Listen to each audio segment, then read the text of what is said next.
Welcome back to the channel, guys. I got some really exciting news for you guys. I'm going to show you guys how I modded this. This is the best mod I have ever done, and I have literally done hundreds of them. This is the Street Fighter 2 Deluxe Arcade1up. It is beautiful, and after this, I'm going to plug in some light guns and show you how that works. It is the easiest mod that anyone could do. You don't have to drill. It's so seamless. The power on-off still works. The volume still works. The collection of games is unreal, guys. So I'm going to show you what it looks like. And check out the back, by the way. This is what the back looks like. It's so seamless that anybody could do it. 15, 20 minutes for me at least, because I've done a lot of these. Maybe 30 minutes if you're not familiar. But check out how I did it. I already pre-recorded it. When I'm done with this, we're going to go play some games and connect the light guns and go from there. So please like and subscribe. All right, so for the first step, we're gonna remove the 1, 2, 3, 4 screws, and we will lift the control deck.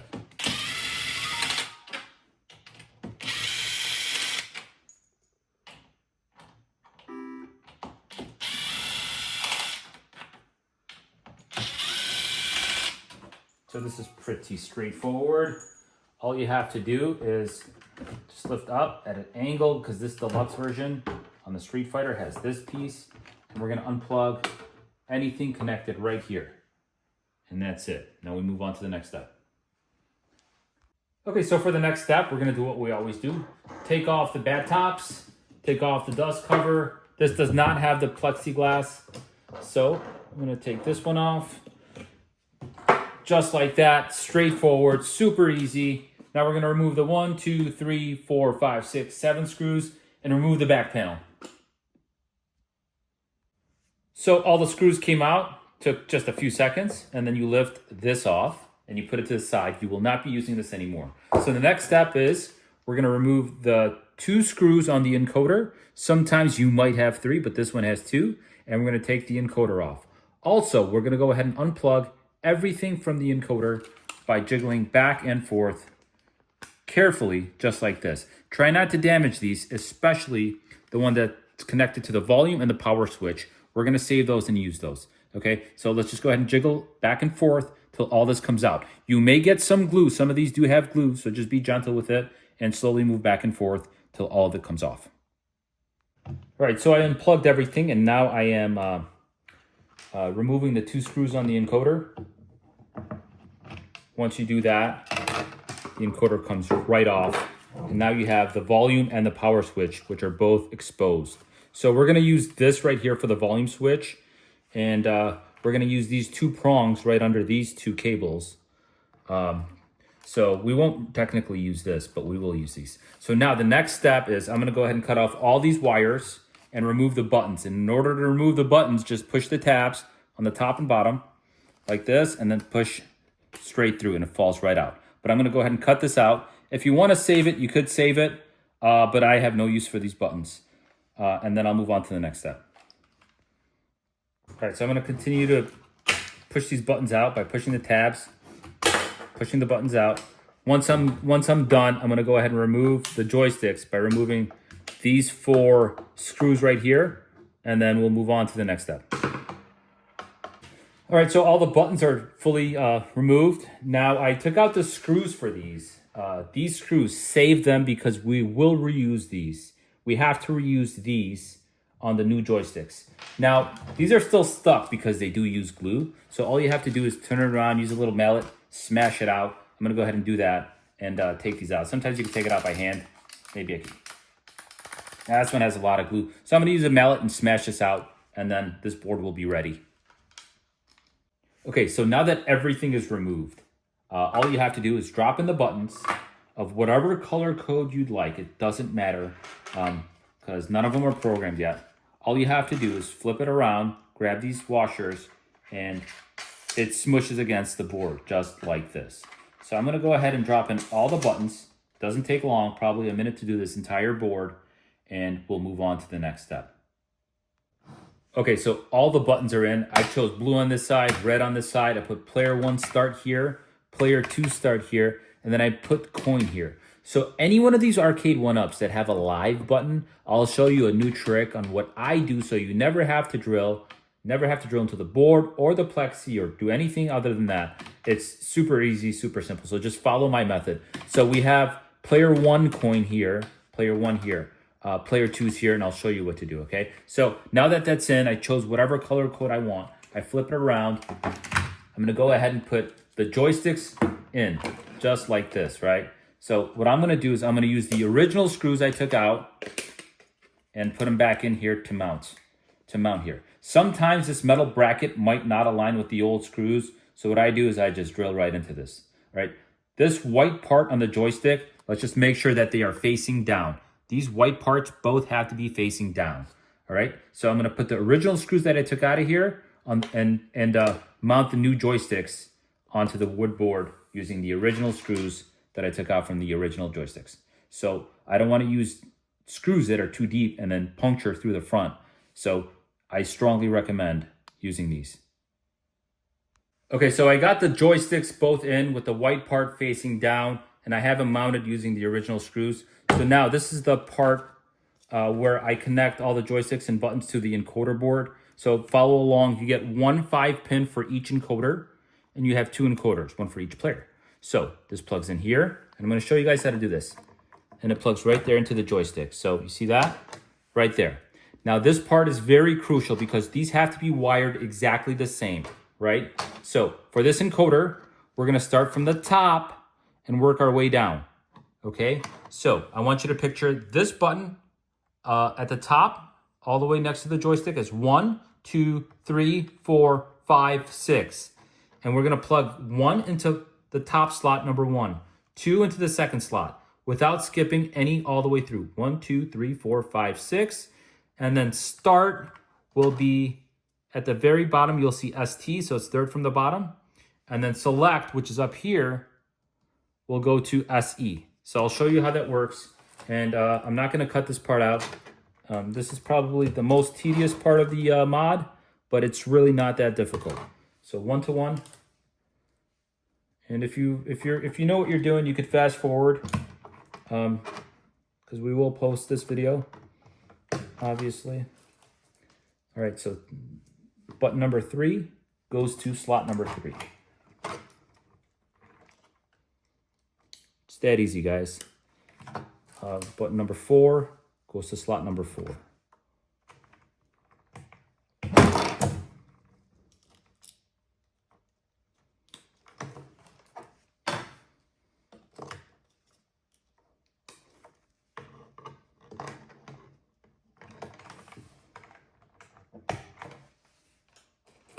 Okay, so number 6 will go to number 6. And I'll show you what I'm gonna do with start and select so you don't have to drill. Okay, so start is up here. So we're gonna plug this in here. This is player 1 because it's flipped upside down. So 1 is on this side now. But if you look at the bottom, I don't know if you could see that focus. It says ST. We're gonna plug our start to third from the bottom, which is ST. The one next to it says SE, which will be all the way up here. Right, this says coin or select, and this will plug right into here. Just like that. So this is done, this player is done. I'm gonna stop the video here and plug in the same way right here with 1, 2, 3, 4, 5, 6 in the same exact order without skipping any. Start will go to ST, and then I'll show you what I do with select later. Okay, so for this encoder, I did the same exact thing I did on this side. 1, 2, 3, 4, 5, 6, 1, 2, 3, 4, 5, 6. And then you can see I plugged start into the start button, which is right there. So in order not to drill, you could simply do this. So we still gotta have our player 2 select button plugged in. So we're still gonna do that just like that, okay? Now this will go inside of the arcade. It doesn't have to be exposed. You'll never have to press it. Only when you map it in the beginning and you'll never have to press it again. So we're gonna leave that like that. And then what we're gonna do is for player 1, you get a USB-A to USB. You plug it into the encoder board. This will plug into the Raspberry Pi or Mini PC as player 2, and player 1, same thing. You plug it in there, and this will plug in as player 1. This will plug in as player 2. You plug these into the Raspberry Pi or the PC, and then we'll move on to the next step. Okay, so for the next step, be very mindful not to use the power button. This is the volume button right here, because once you flip it upside down, you know, they're inverted. Okay, so we're gonna take this first specialty cable, looks just like this. We're gonna plug that into the volume. It's just a direct plug, just like that. It's super easy, okay? And then this will stay just like that. And then we're gonna move on to the next step. Okay, so for the very next step, we're gonna use this. This is a newer product that we started to use. These do take quite some time to make, but it is an inlet switch and it plugs directly to the on-off switch. Okay, so here's the thing. This is very important. If you have a latch switch like this, where you turn it to the on position and it stays, then you're good. You could use this, no problem. If you have a momentary switch like the volume button, so all volume buttons are momentary switches, I believe, but if your on-off switch is like this, where you push it and it springs back to the middle, you need to swap this part out. Now we do sell these. It's I think $3 or $4. It's just a simple swap. You swap out this switch. It's just 2 screws. You take it out and put a new one in. It's an exact copy of this. It's the same one that Arcade1up uses. So this one is not a momentary switch. Once you push on, it stays on. Some of them do spring back to the middle. If it does spring back to the middle, just go ahead and purchase a latch switch from us for the additional $3 if you just decide to use the inlet switch mod. So with that explained, so it's very, very cool. I'll show you how this works, guys. This is super straightforward. It looks just like this. You know, come probably a little wrapped up. So you have 2 connectors, right? Just like that. And I hope you guys could see that. So it looks just like that. So all you do with these 2 connectors is plug them directly between the 2 cables on these 2 prongs right here. And I'll show you how that works.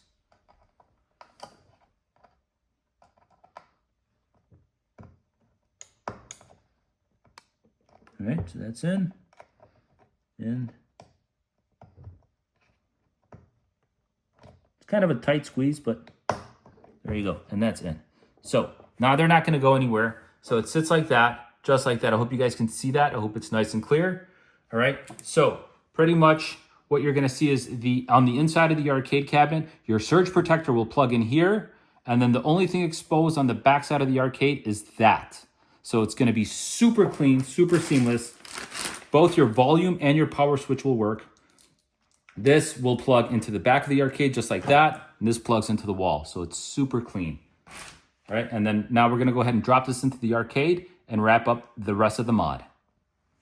Okay, so I know this is a big mess right now, but all the hard work is done. We're going to go ahead and slowly drop everything in here just like that and put this in its original place. This is the deluxe cab. So it does have a unique piece here on the Street Fighter. I believe that's how the original Street Fighter looked. And there you go, voila, it fits right into place. So far it looks beautiful. We do have player 1 select here. Player 2 select is hanging from the bottom, which we will never have to use, but it's awesome because you won't have to drill into this or the plexiglass if you have plexiglass.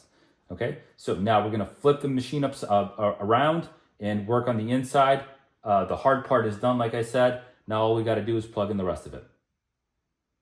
Okay, so we're going to remove 1, 2, 3, 4 screws to take the top panel off, to take the bottom panel off. 1, 2, 3 screws. I'm going to go ahead and remove the screws and these come right off. So all screws are removed. Take the top panel off. I'm going to put that to the side. If you have this cable, just push it out. Just like that. I'm going to take the bottom panel off, push it to the side, and come on in here if you could see that. I'm going to go ahead and disconnect the antenna, unplug the cable for the marquee, unplug the power supply, unplug the audio, and everything is disconnected from here. So for the next step, I'm going to remove the 1, 2, 3, 4 or 5 screws that are holding the PCB onto the back of the monitor, or whatever many screws you have. Let's remove those, and then we'll drop the PCB. All right, so now that I took out the screws, the PCB dropped. Now you could flip it over. Now you have a ground right here. All you have to do is unscrew the ground with a screwdriver. Sometimes the ground will be on the back of the monitor, or sometimes it could be in the corner of one of the PCBs. Either way, just unplug it or just unscrew it. For this, we're just gonna go ahead and jiggle back and forth, left and right, just like that. Now I'm gonna go ahead and take a screwdriver and remove that, and then the PCB will be fully out. So now that the PCB is completely removed, keep in mind, all this is not taking me more than a few minutes. You need to replace it with an HDMI converter. So what this does is it gives you HDMI compatibility, so you can plug in HDMI and then plug in your mini PC. These all look more or less exactly the same. So what you wanna do is you wanna make sure you get the proper one. So in order to find the proper model HDMI converter, look at the model number. So this is the BOE screen, but it's the DV170YGZ-N10. So make sure you select this if you have this monitor. If you have a different monitor, make sure you select that so you get the proper converter, okay? So now this is important. So as I connect this, I don't want it to touch the back of the monitor. If it touches the back of the housing of the monitor, you could short something out and cause a lot of problems. You don't want to do that. I have these feet right here. So pretty much what I do is I put these on, and it gives space, at least an inch space, so this will never touch the back of the monitor. So I'm gonna go ahead and put 2 feet on over here and here, and then mount this there, and I'll show you what that looks like in the next step. So I put the PCB feet right there. So now the first step on connecting this is to ground the terminal. So there was a screw here already. I took it out. Whoops. So you pretty much just ground it by putting the screw that was already in there. Right there. Take the bolt. I always struggle with these because they're so small. But my biggest challenge with the mod is this little screw. Okay. So you pretty much just hand tighten it. Make sure it's nice and snug. Just like that. Don't overdo it with a drill. You don't want to break it. So now it's grounded. Okay. So the very next step is you take this power cable from the back of the monitor. It only plugs in one way. So, and it plugs in right there. Okay. So then you have this cable right here, and you plug it into these pins right here. Now it's very, very important that you get all the pins in there. But the most important thing is to make sure you see how there are red cables. They have to be facing to the left. So all the pins are fully pushed in with that white dot and red cables to the left, just like this. I hope you guys can see that. And I stress that a lot. It has to be to the left. You could plug this in both ways, but it will not work if you plug it in the other way. Red cables to the left. Okay, so now if you go back here, back to the volume switch, we had plugged this in when we did the control board. Okay, we're gonna take this cable, and that plugs in right there, just like that. Okay, so that will allow you to use a factory volume slider. So that's what that is. Now I'm gonna mount this onto the PCB feet and move on to the next step. Okay, so for the very next step, by the way, I did mount it onto the feet. There's a lot of space. It's never gonna touch the back of the monitor. It's nice and firm, looks nice and clean. Okay, so from the top, you have your audio jack. You plug that in right into the specialty cable that we make, and that goes right here. That only plugs in one way, okay? So it looks just like that.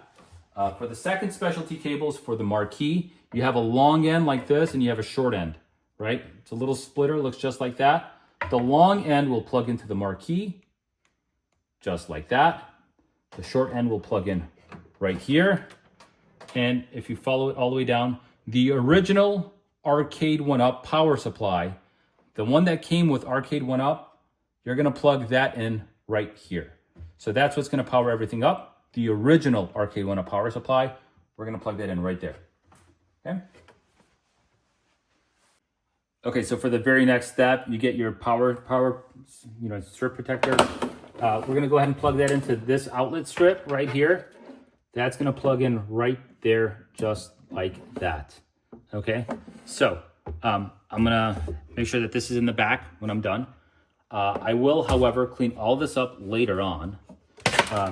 While we're at it, we're going to take the power supply that I plugged into that splitter that went to the marquee. I'm going to go ahead and plug that in. Okay. And now we got to make sure that this is always set to on. This is always set to on, so those are both good. And the only thing that's going to turn on and off is the factory switch on the control board. Now we're going to plug in the mini PC, and that will be the very next step. Okay, so I'm going to put a mini PC into this one, and believe me, guys, not all mini PCs are the same. So this is a very good mini PC for a decent price, to be honest, but it's more than just the specs on the inside of this. It's the build, the Batocera build. The collection is awesome, and you guys will see what I'm talking about. It's very well polished. Okay, so this mini PC actually runs very well. It does have a power supply, HDMI, it comes with all of it. To start, let's go ahead and plug in the HDMI right here. I can't even plug in HDMI anymore. It's because it's backwards.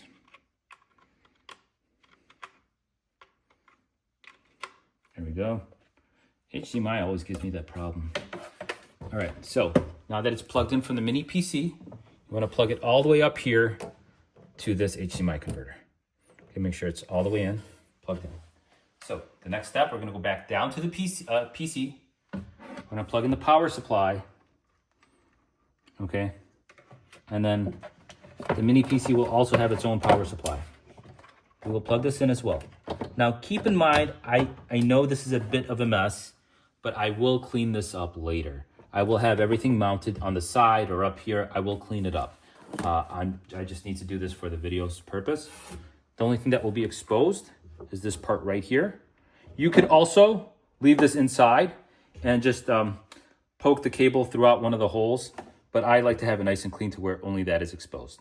Everything else will be inside, tucked away, nice and clean. All right, now the next step, I'm gonna stop here, but the next step will be connecting player 1 and player 2 to the mini PC.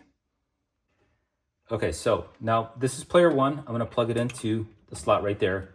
Player 2, I'll do the same, and we should be good to go. Okay, these should be programmed so once it gets power, it automatically turns on. So you don't have to go inside and press the button. Once it feels a little power from that switch, this will automatically load up Batocera, just like a Raspberry Pi does. The settings in the BIOS have already been done and configured to be that way. So it makes it super seamless and easy to use. Now, this also comes with mounting brackets, so you can mount it to the side or wherever you'd like. Okay, so we're done from here. And all we need to do is just plug in the cable and then power it on, and we'll move on from there.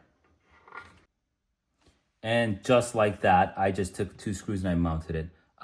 So these are great because it fits perfect with the height. All you have to do is take like a little knife or something and just cut, and then, you know, the flaps, just drill them in. It's so easy. You don't have to do this if you don't want to do the cut part. You can leave this whole thing inside and then poke the cable through, you know, one of the holes.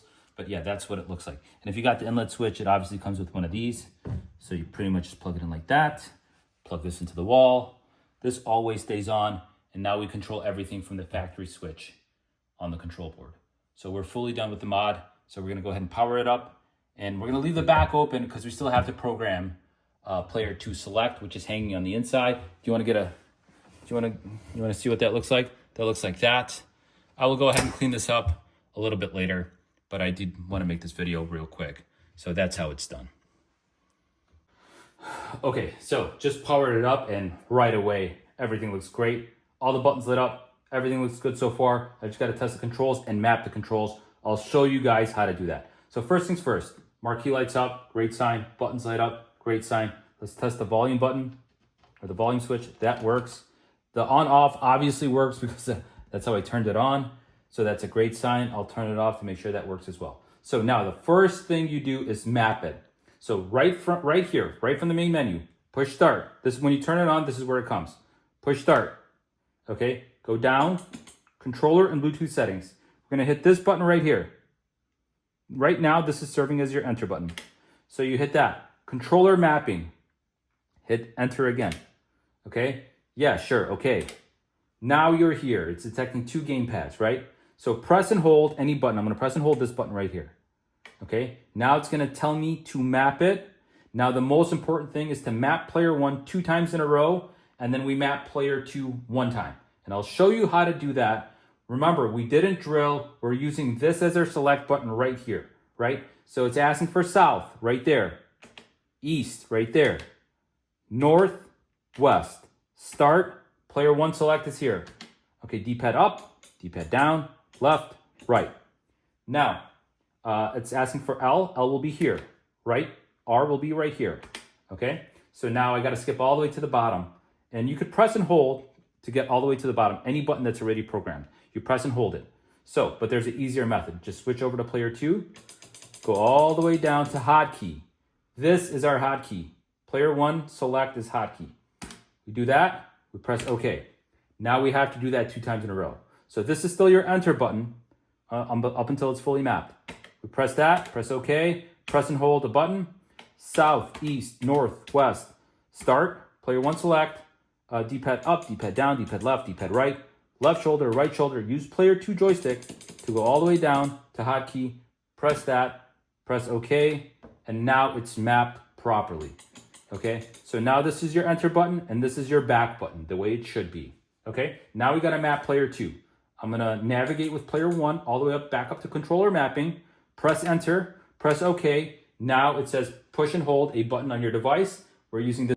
Okay, so a little technical difficulties with the camera, but we're going to go ahead and map player 2. We did this 2 times in a row. Now we're going to do this 1 time only. Same rules, south, east, north, west.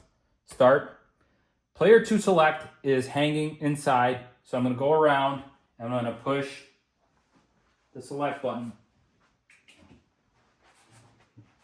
Okay. And then D-pad up, D-pad down, D-pad left, D-pad right. Left shoulder, right shoulder. Use player 1 joystick to go all the way down. Now I'm going to go around the back. I'm going to push select 1 more time.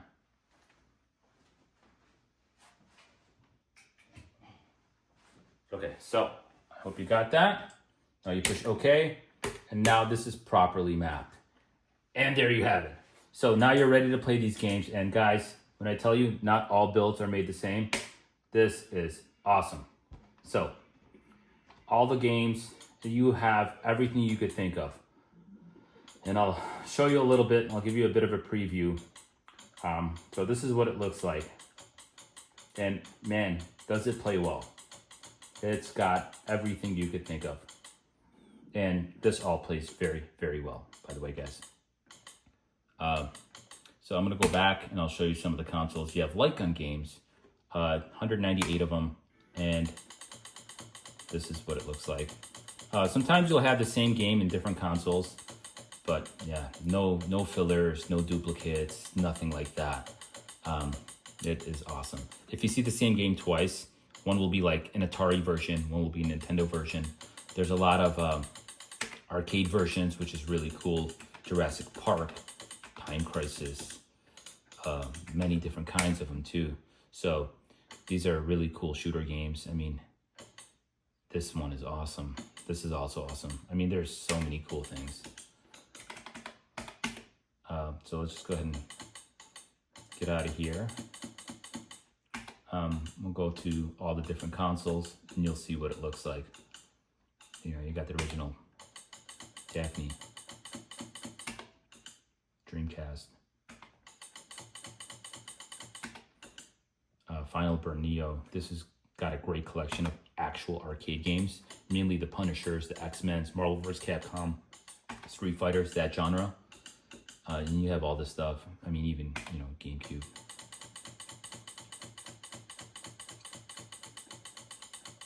If you see 2 of the same one in GameCube, it's disc 1 and disc 2. But yeah, MAME is the original arcade. It'll have your golden tee, whatever you want. I mean, look at this collection. I mean, it's pretty much all of them. Nintendo, I mean, it has it all. PlayStation, PS2, PSP. I mean, it's really cool. All right, so, I mean, I don't want to go on forever about this, but yeah, this is what it looks like. So I hope you guys really enjoyed it. One thing I need to do is shut it off, and I'll shut it off properly, right? So let's just say I want to shut it off. All I have to do is hit select on player 1, and this is the proper way to shut it down. We'll go to shutdown, highlight shutdown. I push select, I go to shutdown. It's gonna ask, do you really want to shut down? You hit yes. It's gonna shut down the computer safely. It's a computer. However, this will all stay on. The monitor, whatever, all this stuff, it's still on, but like in a sleep mode or a burn-in mode, there it goes. The marquee's still on. That's why we have to still turn it off. Now everything is properly shut down. Next time I want to turn it on, I just go ahead and flip this switch on and everything will turn on, including the mini PC, without me having to push any buttons other than this. It's awesome. So just give it a few seconds and it turns on. So I hope you guys liked it. I hope you enjoy it. This will work for any Arcade1up. It doesn't matter. You won't have to drill, especially if you have a live button. Just do what I did. Put this player 2 coin button hanging on the inside. You'll never have to use it, because if I add credit on an arcade game, I could push start on player 2 and this will play still using that credit. So it still works, and it's just an easy, super plug and play method. So I hope you guys really enjoyed it, and I hope you guys like it and do it. And if you have any questions, just go ahead and reach out. Thank you.